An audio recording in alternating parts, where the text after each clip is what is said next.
He's a Canadian rapper, singer, songwriter, actor, record producer, and entrepreneur.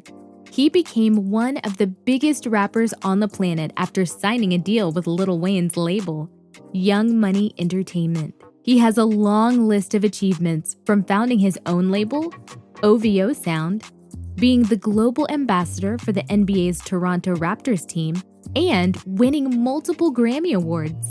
Even Jay-Z has called him the Kobe Bryant of hip-hop. Don't forget to like and subscribe to the channel. Now, get ready to get inspired. Here are 11 motivational speeches from Drake. Number 1. Shook the World. Rap music has always been about storytelling. I've never seen the sense in crafting a story that isn't my own. Just rapping is not really that impressive anymore. There just has to be more, that you have to be a multi-layered artist. My father was like, if you really want to shock the world, you'll sing and rap.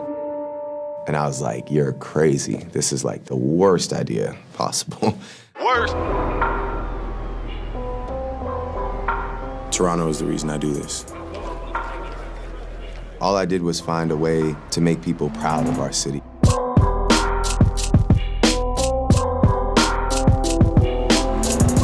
The artists from our city, their whole objective was to get out. So I just had to flip that way of thinking. All these guys, man, that are like, you gotta go to New York and make it happen. No, you don't, man.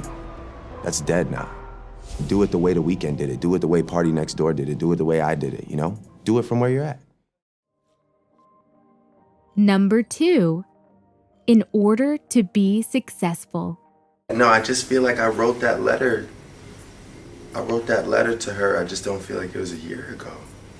Aaliyah has had probably the most impact on my career because, you know, when I made a choice to start singing, it was because of something that my father had told me, which was, you know, there's no rapper out there that sings and raps and does it well, does both things well.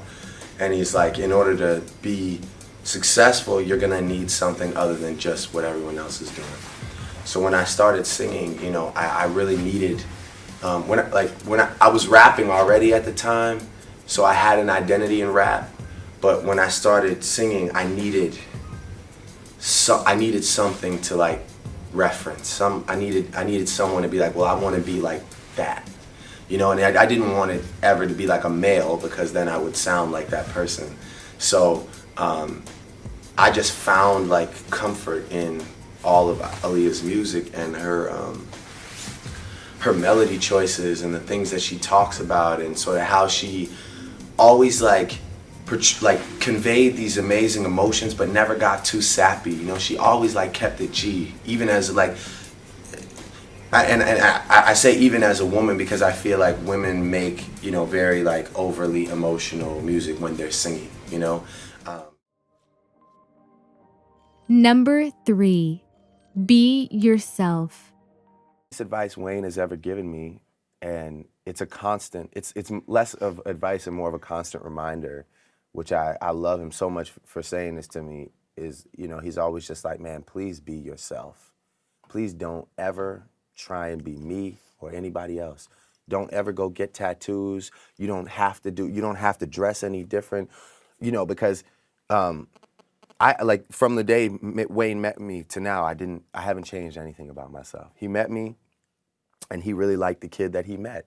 You know, and he's like, don't. How old were you, Drake, when you met Oh, me? that was about, I'd say it was like 2 years ago. Yeah, 2 or now. 3 when that album came out. Yeah, 2 years ago. So, and he was like, don't stop smiling either. Don't try and get mean or aggressive. He's like, just be you, man. Just be you and rap about life and women and family and just love life and be happy. Be that guy. Be the guy that I could never be, because he can't be that guy because he has tattoos all over his face. Then he has dreads and he has diamonds in his mouth and he's.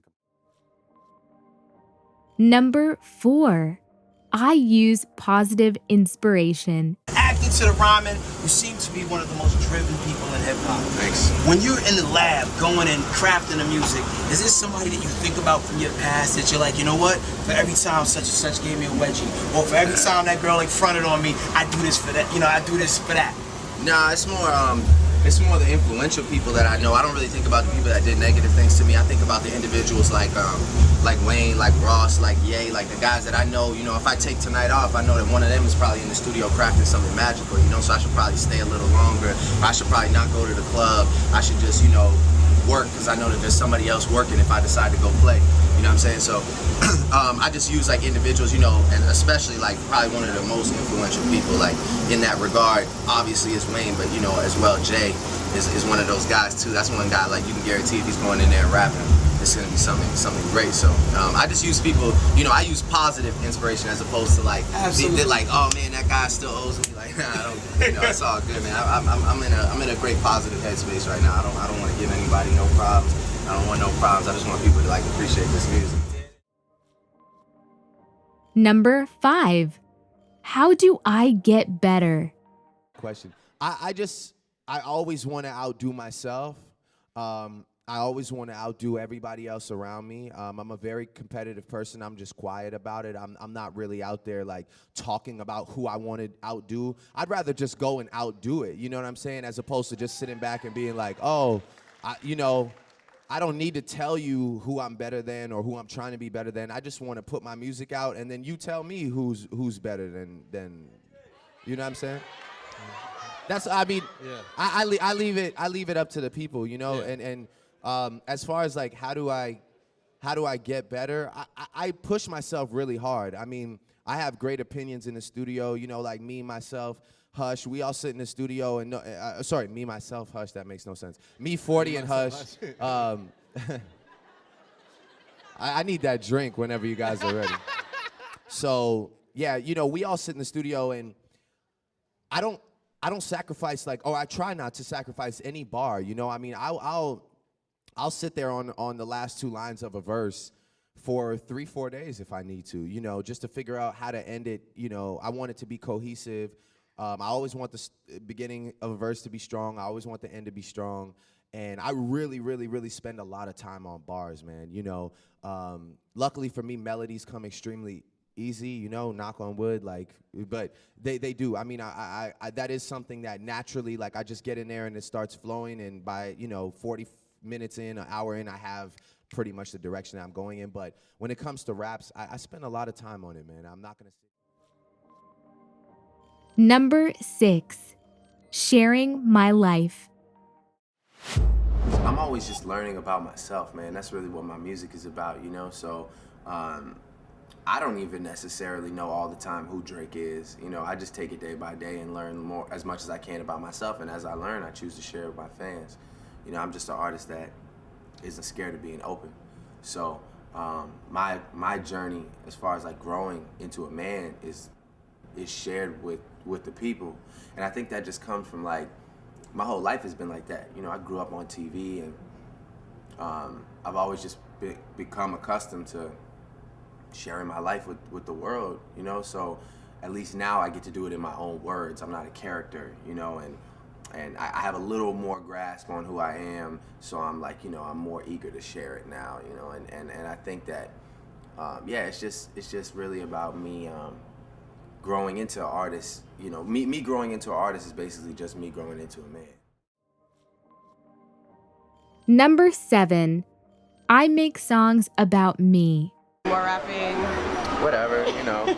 I mean, when I sing, they tell me to rap, and when I rap, they tell me they want to hear some more melody. So, you know, it's like you can't please everybody all the time. But I'm just having fun, just making music. I feel like I know what it's like to drive, I mean, not these streets, but like I know what it's like to drive around at night in Toronto and like think about life. So I just make music for like those kids that are like doing that right now, like just driving around, like reflecting on life, that want to like help the people around them, and you know, just like just that kind of thing. And the last 2 songs have been pretty emo, honest, open. Do you feel like you're gonna stick to that? I know, it's a silly word, but do you feel like you're stick to that for the rest of the album, or just doing whatever you feel? I only really know how to do one thing. You know, I don't know how to like make generic songs about like the struggle or like things that aren't about me. You know, I just know how to make songs about me. So, you know, if that's like emo or like emotional, then I guess, yeah, I'm gonna stick to that. I mean, I just make songs about my life, because if you want me to be honest with you, like that's the best way I know how, like the things I've experienced and the things I've lived. So, that's what I like to do, man. Just Any cool features? a bunch, yeah. Not really a bunch, actually. It's just really me. Like I said, the weekend's on there. I got the singles dropping like in like a week and a half, 2 weeks. So, it'll be fun. It's gonna be a blast. Number 8. Mistakes are learning experiences. Anything that I felt for a second might have been a mistake. Those moments are really important, man. You know, I never want to be always right, because then I can't grow, I can't learn. So I have no desire to be always right. I need mistakes, you know. Right. And luckily enough, and knock on this wooden piano here, that like you know, my mistakes are never crucial enough for me to be like, man, you know, they're always great learning experiences. So yeah, I mean, going forward, I'd say the improvements that I want to make are more personal things, you know, like you know, my biggest, like, I forgot to call my mom like when the clock hit 12, you know, those type of things are like, man, like, can't start the new year off like that. Right. You know, so I took her out to dinner tonight and made up for it as best I could. And those are things, you know, personally, I got to be a little more in tune and in touch with my life and realize, you know, my life and the life are not the same thing. Number 9. Create a great product.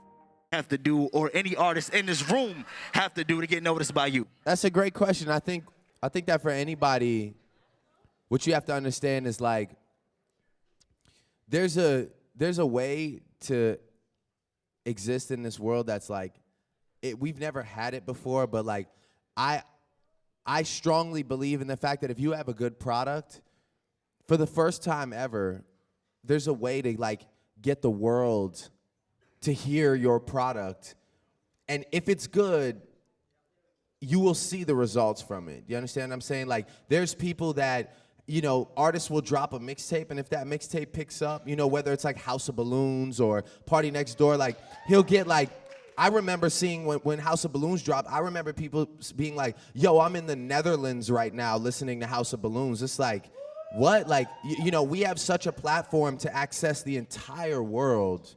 And my biggest thing to you, your question was, how do you, like, I guess, catch the attention? It's just about finding your own moment, you know, and having the music be great, as cliche as that sounds, but it's just like, man, you know, there's not a lot of great music to choose from, so when somebody is great, the world will let you know, trust me. It doesn't take me, it doesn't take this guy, the world will let you know. All you have to do is put it out there, and there are people who scour the internet every day looking for the next big thing, and I promise you, if that product that you have is potent enough, you will be the next big thing. And I feel like that's... Number 10. I can be the first Drake. Gone goes. I'm still in awe, you know, and I'm still humbled again by the amount of people that took the time to download it, listen to it, quote it, put lines in their Twitters and Facebooks and all that stuff.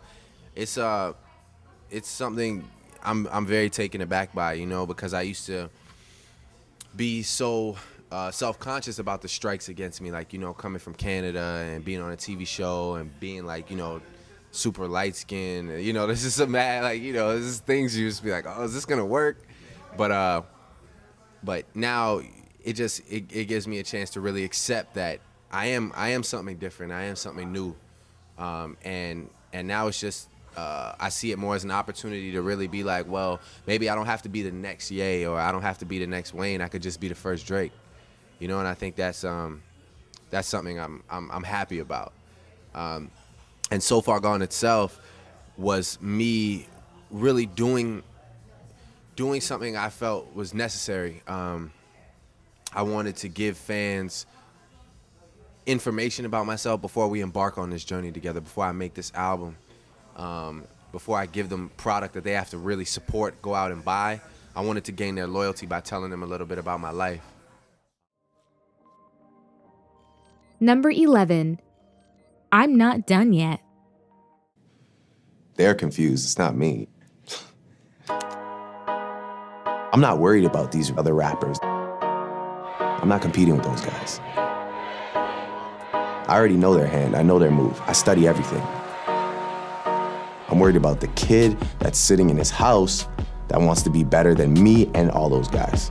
That's who I'm competing with now. Lights are on, baby, and it's all on you. What you about to do?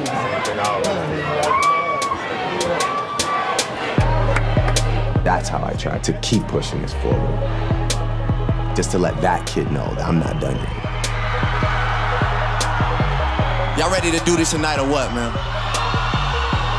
Straight up, I go by the name of Drizzy Drake.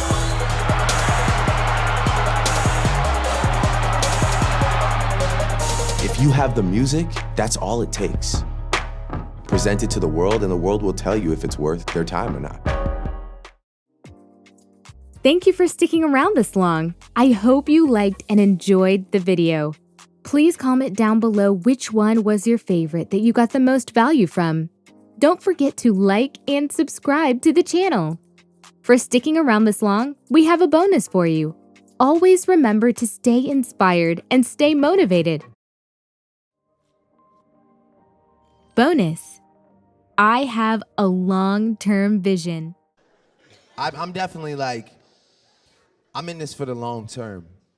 You know, I have a long-term vision, and I feel like I've built a strong enough relationship with the people, you know, not with anybody else, because again, no offense to anybody else, I respect what everybody does. I respect what you do. I respect that, you know, but I don't care about anything else except for the people, because the people will dictate how long you stay in this game.